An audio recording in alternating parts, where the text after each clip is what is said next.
Olá, boa tarde, boa noite, bom dia. Não sei que horas você vai ver essa live, esse registro que vai ficar aí, mas é uma satisfação ter vocês aqui hoje. Hoje eu começo uma nova série de várias coisas que a gente vai discutir, que a gente vai conversar, que a gente vai trocar ideia, principalmente sobre o novo projeto que eu estou lançando hoje com vocês, que se chama Identidade, Inteligência Neuroparental. Então, assim, tudo o que a gente conversar agora vai ter um propósito. E dentre os propósitos que a gente vai estar conversando, é que esse projeto, ele já faz muito tempo que estava comigo. Não vou nem falar muito tempo, que é para vocês não fazerem conta, tá? E eu sempre quis trabalhar com relacionamentos, mas não relacionamentos, somente relacionamentos afetivos ou de casais. A minha ideia era ampliar para que a gente pudesse ver e observar como a gente lida, né, com as emoções quando a gente está se relacionando uns com os outros. Inclusive, independente se o que a gente está colocando é sobre as pessoas, sobre nós mesmos, ou sobre um filho, sobre um avô, uma avó. E eu sempre vi essa relação entre as gerações como uma coisa que eu sempre gostei de observar, sempre gostei de estudar. E aí, ao longo desse tempo, eu estudei muito e, às vezes, até ficava me perguntando, olha, o que eu vou fazer com tudo isso, né? E hoje eu decidi, não tenho ainda essa percepção de que foi muito ou pouco, mas eu decidi que eu vou transpor, que eu vou colocar isso para o mundo e colocar para vocês um pouquinho para a gente trocar ideias juntos. Então, o nome se chama Inteligência Neuroparental. A inteligência em si, a palavra, a epistemologia da palavra vem da ideia de liberdade, né? De selecionar, de inteligência, de abrir a ideia para coisas diferentes. Então, selecionar, seletivos. E quando a gente pensa a inteligência, geralmente as pessoas pensam em inteligência como algo matemático, algo que eu consigo lógico, que eu consigo resolver lógica, mas não é. Inteligências são variadas. As inteligências, elas são as inteligências das linguagens, as inteligências artísticas, as inteligências lógicas também, as exatas, são várias inteligências. Mas uma delas tem sido a mais requerida na vida humana hoje, no cotidiano, que são as inteligências emocionais, ou a inteligência emocional de que tanto nós falamos. Não é só as emoções, mas também saber lidar com elas e criar a relação entre as emoções e os nossos relacionamentos. Então, hoje nós vamos começar com uma série chamada Inteligência Neuroparental. É algo que eu já tinha, como eu já falei para vocês, e que eu construí a definição como sendo inteligência, a seletividade, como é que a gente fala? Discernir, né? Separar inteligências. E por que neuroparental? Realmente, de neurociência, de aprendizados, né? De ideias, de observações da vida, mas também com observações de como a nossa mente trabalha com essas emoções e vice-versa. E por que parental? Porque eu quero que a gente converse a respeito dessa relação entre um tutor, e quando eu falo tutor, eu falo um adulto, e não somente um pai, uma mãe, mas também um avô, um tio, uma professora, um amigo, uma babá, alguém que fique ou que tome conta, seja esporadicamente, ou seja temporariamente, ou seja que crie, né? Que tenha aquele vínculo, que esteja diante de uma criança para orientá-la, para prepará-la, para observá-la e também para orientá-la. Eu não falo educá-la, porque durante as nossas conversas eu ainda vou conversar com vocês sobre essa questão da educação. E hoje eu quero então trazer para vocês essa ideia. E esse desenvolvimento que a gente vai trabalhar hoje, eu quero trazer, já de acordo aí com o tema da live, que é se nós estamos, né, criando uma realidade, ou se nós estamos vivendo uma ilusão, ou criando uma ilusão e vivendo uma realidade. Tudo isso apareceu, esse tema apareceu justamente por conta da luta que teve do Whindersson Nunes com o Popó. E de lá, eu juntei algumas pecinhas que eu quero colocar esse mosaico de ideias aqui para vocês, que é justamente a ideia de que qual é o mundo mesmo que a gente está vivendo agora? Que realidade nós estamos vivendo? E quando eu falo realidade, eu não estou só lidando com a realidade da pandemia, mas que realidade emocional, que realidade social, que realidade nós estamos vivendo e mais, que realidade nós estamos criando. E aí é quando eu faço a reflexão. Será que nós estamos realmente criando uma realidade ou vivendo uma ilusão? Porque, olha, dentre das ilusões, das coisas que mais os seres humanos já pensaram no futurismo, era uma vida virtual. Né? Criar uma vida virtual.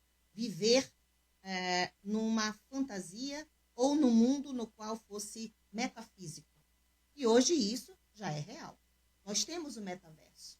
O metaverso já é criado para termos uma identidade, uma cidade, uma sociedade com comportamentos, com ideias, com ações. E tudo isso no meio virtual. E eu pergunto de vocês, para a gente interagir, quem quiser falar, fique à vontade. Aqui é um espaço democrático, é todo mundo. Aqui não existe títulos, meu objetivo não é falar de títulos, não é falar de cientificidade pura, mas de trazer, sim, dados científicos para embasar o que nós vamos conversar, mas de uma maneira leve, didática e de uma maneira que a gente possa entender e trazer para a reflexão, para a prática. A ideia é prática, a prática. E o que vocês pensam sobre o metaverso? Então, vou deixar essa perguntinha para vocês, enquanto eu vou falando mais ou menos o que surgiu na minha cabeça. Quando eu, conversando, trocando umas ideias com algumas pessoas sobre essa luta do metaverso, né, da luta do Popó com o Whindersson, me veio a ideia de relacionar o metaverso. Bom, é uma adequação do mundo para uma pandemia. Mas o que nós estamos criando? Nós estamos criando que tipo de relacionamentos nós estamos criando agora?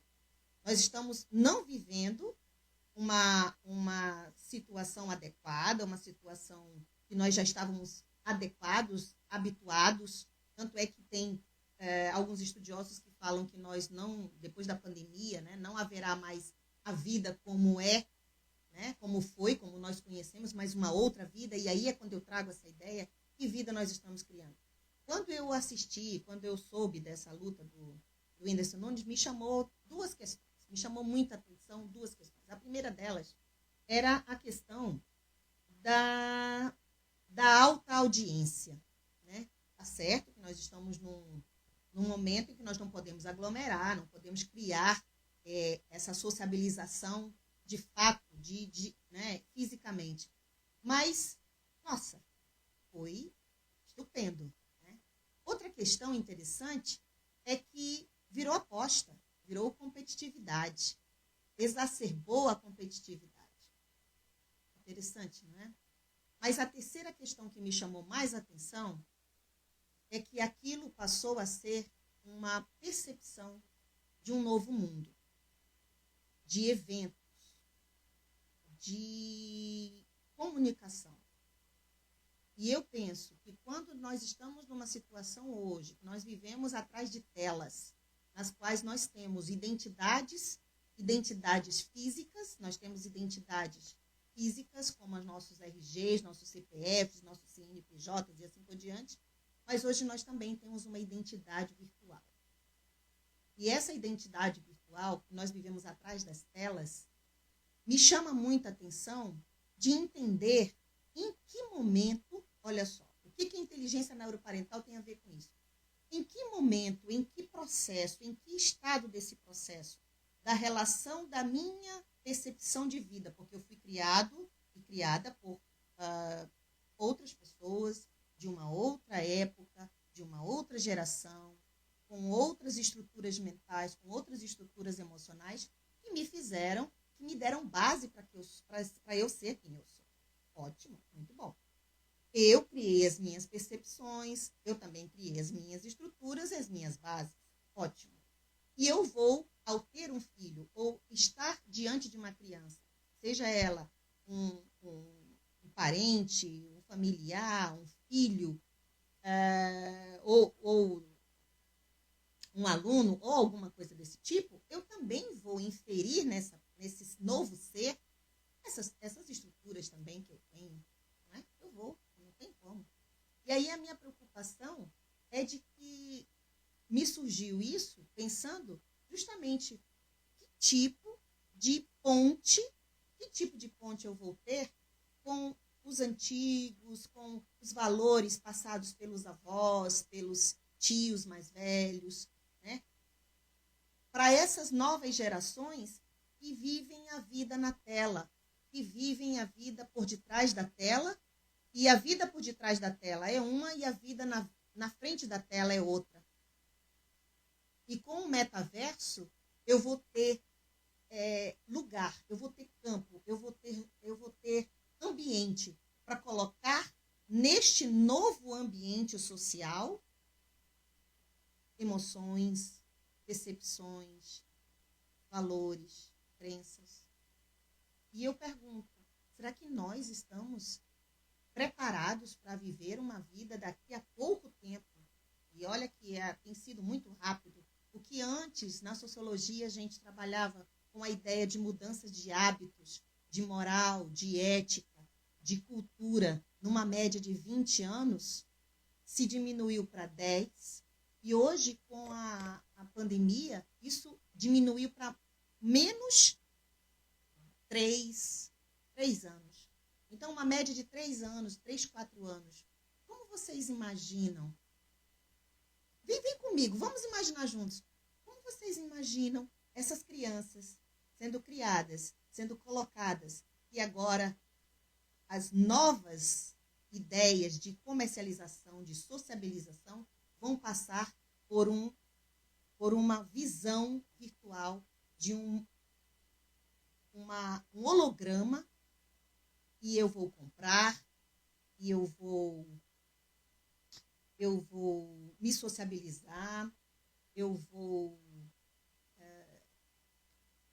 ver a vida através de uma tela que não é mais a tela de um celular, que compete, né, com a realidade, com a vida aqui, mas que agora eu vou viver realmente imerso em uma vida que é a vida do metaverso.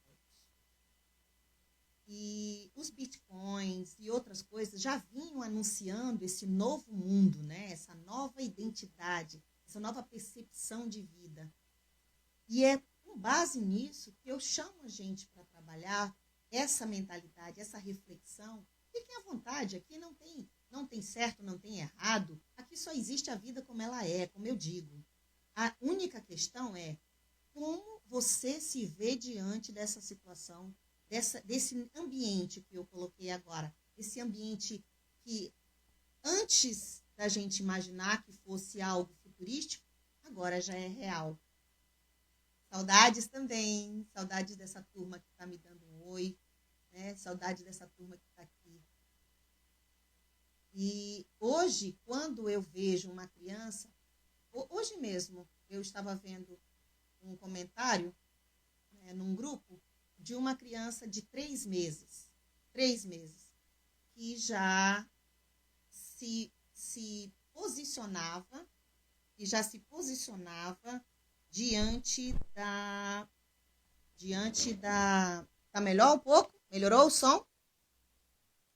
Tá me dizendo aqui que o som tá baixo, mas eu tô aqui no microfone. Vou colocar mais pertinho então para falar um pouco mais alto. E ela externou pra gente que o filhinho de 3 meses já estava, assim, encantado pela tela do celular.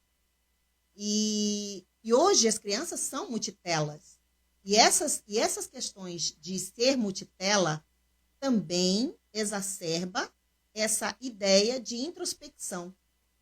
Porque quando a gente observa o desenvolvimento humano, principalmente na primeira e na segunda infância, a gente observa o poder, a gente observa a importância, a essência que tem a interação social. E essa interação social é exatamente isso que a gente viveu nas infâncias. Quem for da minha idade aí, não façam conta, mas já passou aí dos 30 e 40, viveu a ideia de viver na escola, de viver na família, de viver na rua, de brincar, de se ralar, de brincar de pega-pega. Exatamente isso. Essas ações que muitas vezes passam despercebidas, elas são essenciais para, por exemplo, um dos pontos de maturidade nossa, cerebral, um dos pontos de maturidade neurológicas que nós temos, por isso a neurociência nos ajuda muito nessa ideia, é de que o controle inibitório, depois vocês podem, a gente pode fazer algo somente com isso, autorregulação, controle inibitório, tem a ver com a ideia de eu saber ter posses e dividir, né? Saber controlar a minha emoção, a minha identidade egóica e fazer com que eu divida com o outro que está, me disponibilize a dividir aquilo que eu tenho, o lanchinho, o brinquedo, os pais, com um outro alguém geralmente da mesma idade ou não, mas eu me disponho. Essa disponibilidade emocional de dividir algo com o outro, isso precisa ser trabalhado, precisa ser estimulado para que, quando esta criança se tornar adulto, ela possa trabalhar em equipe. Ela saiba se posicionar, ela saiba se colocar sobre o trabalho as suas emoções, mas que isso não atrapalhe, nem que ela tenha como atrapalhe o seu trabalho, atrapalhe o trabalho dos outros. Trabalhar em equipe hoje é, para alguns, um desafio. E por que seria?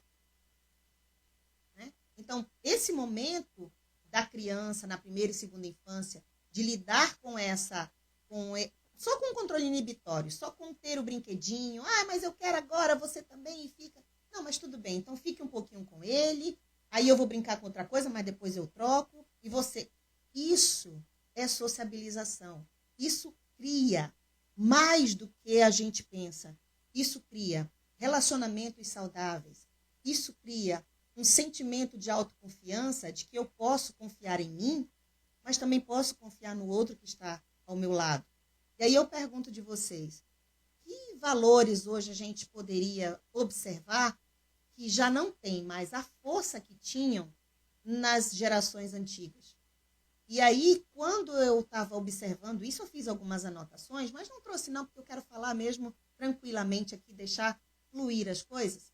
Uma das coisas que eu percebi com relação a tudo isso, né, que a gente está falando aí, da realidade ou ilusão, eu percebi que antes, o que nós vivíamos, nós tínhamos uma educação. E aí eu vou trazer a educação não como uma definição teórica, científica, pedagógica, mas a educação como um conjunto de ações, um conjunto de palavras, um conjunto de relacionamentos que faz com que a criança aprenda, perceba o mundo externo, né? Mas nós fomos criados, nós fomos educados a sermos obedientes. A palavra de ordem na época em que eu era criança era ser obediente. A educação bancária do professor e da professora com a autoridade, com os pais, com os mais velhos, era a busca da obediência. A criança mais bonita, a criança mais inteligente, também tinha que ser obediente. Não bastava ser bonita, inteligente, mas tinha que ser obediente. E eu vivi essa disciplina, essa obediência. E, entretanto, o mundo que a gente vive hoje, quando a gente se coloca para se observar, e se observar enquanto ser humano completo, ser humano biológico, social, psíquico, emocional e espiritual, nós percebemos o quanto nós deixamos de ser estimulados para a nossa autonomia. e que nós passamos muito tempo vivendo a ideia de que eu não podia tudo. Eu só podia aquilo que era permitido. Só que quando eu tinha esse pensamento, eu estou falando de mim, eu tinha um pensamento de que existia alguém acima de mim sempre. E isso faz com que a gente traga isso para a vida adulta. E na vida adulta a gente não percebe. Mas isso influencia no nosso trabalho, isso influencia nas nossas escolhas, isso influencia nos nossos relacionamentos afetivos, emocionais, sexuais, sim. E que trazem para a gente uma ideia de que, puxa, no tempo que eu era criança era melhor. Porque isso cria posicionamentos, criam sensações estressoras de que aquele momento nostálgico, e aí muita gente ainda, que eu conheço, que ainda vive na nostalgia, de que aquele momento era bom. Aquele momento era maravilhoso, porque existia um conforto, existia uma regra, existia um limite, existia um conforto e uma segurança naquele limite. Hoje nós vivemos as possibilidades. Que possibilidades são essas? A possibilidade do mundo virtual, a possibilidade do mundo moderno, a possibilidade do mundo da era das comunicações. E eu digo para vocês, nós que somos da era, gente, por favor, nós que somos da geração um pouco mais antiga, né, porque nós estamos nesse elo, somos nós o elo, nossos pais, nossos avós, nossa, nem imaginavam o que hoje existe. Minha avó, que é uma das minhas referências, não está mais entre nós. Mas eu não consigo imaginar minha avó olhando um celular. Né? Não passava pela ideia dela isso.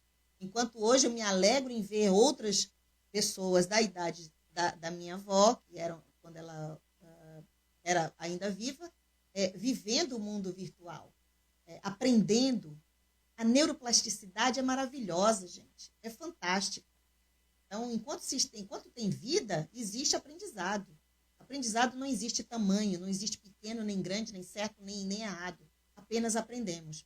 E o mais interessante é que quando a gente vê uma relação dessa, eu me perguntei, o que eu estou trazendo para vocês é meu, é minha reflexão. Eu me perguntei, quem sou eu na minha relação? Na relação horizontal dos meus pais, da minha avó, que eu vivi um pouco com a minha avó, aprendi muito com ela. Quem sou eu quando eu me coloco olhando para os meus filhos? E aí é quando eu trago para vocês essa ideia do nosso projeto de inteligência neuroparental. De nós aprendermos juntos, de nós trocarmos ideias juntos sobre maneiras de termos sempre uma criança ao nosso lado, e eu quero até dizer para vocês que isso não é para professor, não, é de maneira simples, sem muita, como é que eu posso dizer para vocês? Sem muita rebusquez, algo prático, mas o objetivo da inteligência neuroparental é trazer a reflexão, o alerta, a observação, para que a gente possa entender melhor quem somos, de que maneira estamos vivendo, se ainda numa ilusão, criando uma ilusão e repetindo e replicando essas ilusões, ou realmente vivendo uma nova realidade, criando uma nova realidade com autonomia de emoções, e criando e repassando e entrando nessa nova geração, que são as gerações que estão aí, que são nossos filhos, netos, sobrinhos, mas com um olhar diferente para criar autonomia, e essa autonomia ser saudável, uma autonomia, uma ideia de percepção de vida na qual eu entenda quem eu sou e saiba bem quem eu sou e que eu utilize todos os meus recursos para ser feliz como e com quem, do jeito que eu sou. A maneira mais fácil que tem de viver essa vida para isso é entendendo e abrindo mão de coisas, de crenças, de limites, que por tantos anos foram colocados como sendo a base e o padrão, né, de uma sociedade, e que hoje a gente entende que isso já não existe mais. O mundo mudou, mas ele já vinha mudando desde a pandemia, um pouco antes da pandemia. E agora isso só se estabeleceu. Essas mudanças se estabeleceram. E a minha pergunta que eu deixo agora para vocês é: quem somos nós diante dessa nova realidade? Que realidade nós estamos criando? Ou que ilusão nós ainda continuamos replicando? Então, a inteligência neuroparental é uma ponte. É uma ponte entre nós, que somos o elo, com os nossos antecedentes, com os nossos antepassados, com as nossas crenças, com tudo que nos criou, né? Com tudo que nos formatou. E consciente de quem somos, para que a gente possa observar para as novas gerações e ver e orientar. Eu gosto mais de preparar essas novas gerações para serem adultos saudáveis emocionais, serem adultos saudáveis sexuais, bio, psicossocial, espiritual, tudo aquilo que hoje, na nossa geração, a gente está sentindo falta e que a gente tem que buscar. Nós temos que buscar isso e está sendo duro. Eu digo por mim. O meu processo de autoconhecimento o autoconhecimento é assim, ele não vou deixar aqui que é mel na chupeta, não, tá? Como já dizia, inclusive chupeta é uma coisa que a gente vai trabalhar em algumas lives próximas. Mas não é mamão com açúcar, não é fácil se conhecer, não é fácil se olhar, não é fácil se identificar, não é fácil observar erros, não é fácil observar sombras, não é fácil observar aquilo que eu tenho de bom, aquilo que eu tenho de ruim e o que eu faço com isso. Não é fácil, mas eu digo para vocês, é libertador. Mas é um libertador de uma maneira que eu não quero enfrentar o mundo, eu quero me equalizar com o mundo. E eu vou dizer para vocês, dói. O autoconhecimento dói, mas é libertador e maravilhoso. E depois que você toma, eu vou tomar aqui, ó, um pouquinho, ó, de simbolizar isso, olha só. Depois que a gente toma essa água do autoconhecimento, nunca mais nós seremos os mesmos. E eu deixo vocês aqui, nesse momento, com alegria no coração, e convido vocês a acompanhar-nos, a ficar conosco, a olhar, observar aí as mudanças que estão acontecendo, colocar no direct, chamar, trazer, dar sugestões de temas. Estamos aqui para trabalharmos juntos. E eu quero dizer para vocês que é uma alegria. Eu não tenho tamanho. Não tem tamanho para dizer o tamanho da minha alegria por trazer esse projeto agora sim para vocês. Dividir, compartilhar com vocês e aprender juntos. Fiquem bem, fiquem felizes com quem são. E busquem se conhecer. Porque só assim eu vou entender meus pais, meus avós, minhas gerações anteriores, vou entender a mim e vou me preparar e vou preparar as novas gerações que estão na minha frente para um mundo melhor. E um mundo que eu vou fazer com as minhas mãos porque eu quero participar. Eu não vou viver na inconsciência e andar ali por todo, como o bando, né? Só porque o bando vai para uma esquerda, eu vou também. Então, sair dessa consciência de massa, sair dessa atitude de massa. E sermos o elo. E aí você escolhe qual elo que você quer ser. Se você quer ser o elo da reprodução, da replicação daquilo que não há mais adequação, ou você é o elo da nova criação de uma nova realidade saudável, de pessoas saudáveis, de adultos saudáveis. Eu não falo só de felizes, eu falo de adultos saudáveis. E quando se é saudável, a felicidade é quase inerente. Felicidades múltiplas, então, a gente ainda vai falar sobre felicidades múltiplas.